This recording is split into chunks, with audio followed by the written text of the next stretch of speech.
Bitten says, "You ain't black," if torn between him and Trump in Dust Up with Charlamagne the God. Joe Biden faces backlash, suggests doing an interview with host Charlamagne the God that those having a hard time figuring out whether to support him or Trump ain't black. Okay, let's play this video and I'll get my commentary on this. Presumptive Never mind, I ain't gonna do no commentary on this. Democratic nominee Joe Biden sounding off on the Breakfast Club talk show, saying the choice for president should be an easy one for African Americans. It's become controversial. Watch. Thanks so much. That's really our time. I apologize. You can't do that to black media. I can't do that to white media and black media because my wife has to go on at 6 o'clock. Okay. I'm in trouble. Listen, you got to come see us when you come to New York, VP Biden. I will. It's a long way until November. We got more questions.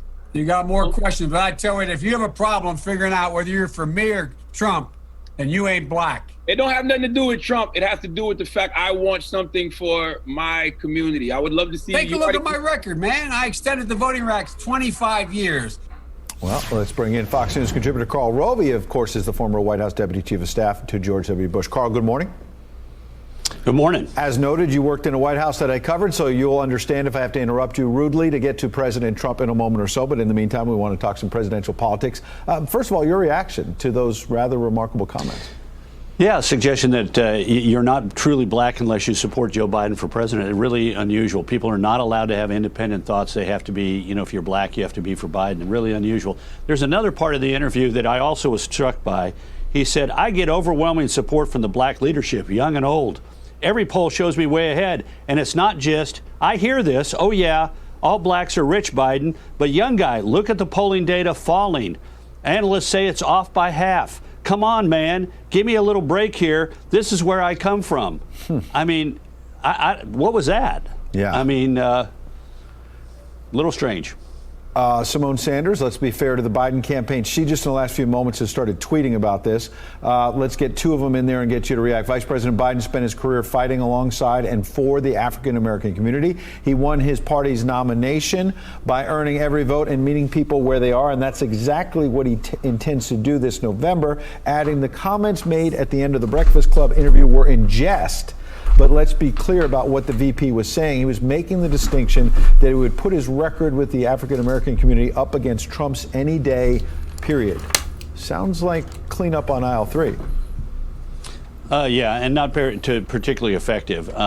Look, he should be saying I misspoke, because that was the candidate himself saying, if you're black, you got to support me. If you don't support me, you're really not truly black. I mean, that was a way over the top. But look, we've come to sort of expect this, and I read that other quote just because it's emblematic of the interview. I mean, I thought that when he got off the trail, because Ed, you and I have both been on presidential campaigns, particularly primary campaigns. You're in a different town every night. You're sleeping in a strange bed in a strange hotel. You're moving for, if you're the candidate, you've got a lot of pressure on you, a lot of things to do. I thought when he got back to Delaware that these kind of missteps and the inability to string together two sentences would disappear, because he's at home, he's able to walk downstairs and go to this rec room and face the camera. But it's gotten worse. It hasn't gotten better. And I think he needs to step back and maybe think about what he says before he says it. And that might be an important point to underline what's happening in the polls right now. Let's quickly get through. Fox News poll, brand new one. Biden opens up 8-point lead. 48% to 40 over the president. You got to remember that's national, number one. Number two, you got to remember there are battleground polls that CNN and others have been pointing out that suggest the president is doing better in the battlegrounds that will decide this election. But secondly, men versus women in the new Fox poll found a massive gender gap.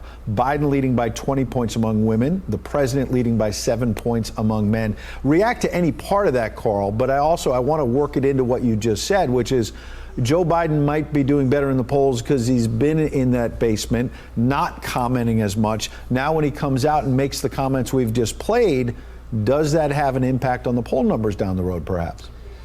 Well, it may. Look, first of all, a lot of polls show the gender gap. At this point, I like looking at sort of the average of all of the polls, and I like trying to see if the same thing sort of appears in polls, regardless of where they end up, whether a 3-point margin, a 5-point margin, whatever. and yes, there's a gender gap in this election. Women tend to support Biden, men tend to support President Trump. I want to take a look, though. Let's be careful about this. The Biden-Trump gap. In late March, Biden was leading in the Real Clear Politics average by about 7 points. In April and early May, it dropped to 6. Early to mid-May, it was dropped to under 3. And now, even with the Fox poll, it's at 5.5. So Biden had a bump as he basically secured the nomination of the Democratic Party, and that began to erode. Now, the question is, we've now had 2 polls showing him with a double, with either an 8-point lead or an 11-point lead in the Quinnipiac. We have a bunch of other polls showing him with a 2 or 3-point lead. We need to sort of see where this settles out. But the fact of the matter is, this race is going to be close. Neither man has a sustainable lead over 50. It tends to be low single digits. There's plenty of people who will yet to be decided. We're all focused on coronavirus right now. We're focused less on politics. It's going to be interesting to see as we begin to turn more to politics.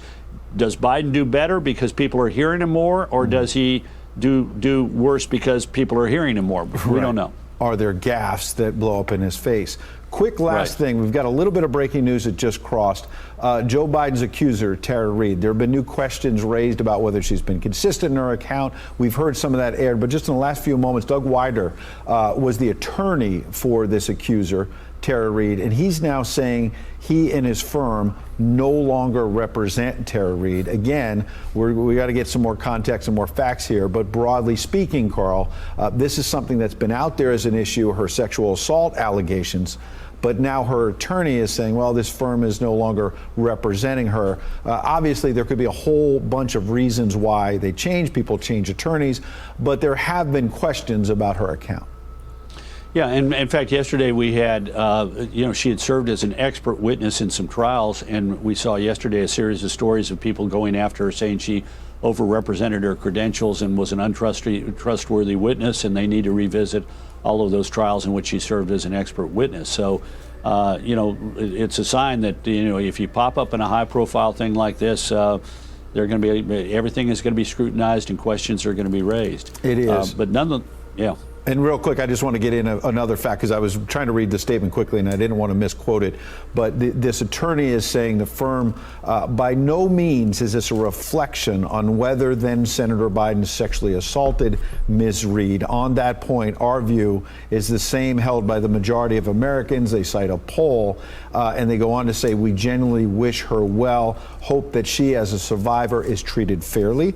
We have and will continue to represent survivors regardless of the alleged predator status or politics. So we just want to get that in, that they're saying this is no reflection on her allegations, the truth or the validity of it. Final point, Carl?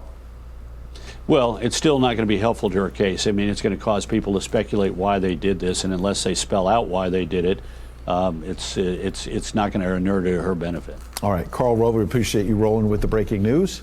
Have a good weekend. You too. What does it mean to be? So guys, what's your thoughts on this video? And I'm out. Peace. No commentary on this video.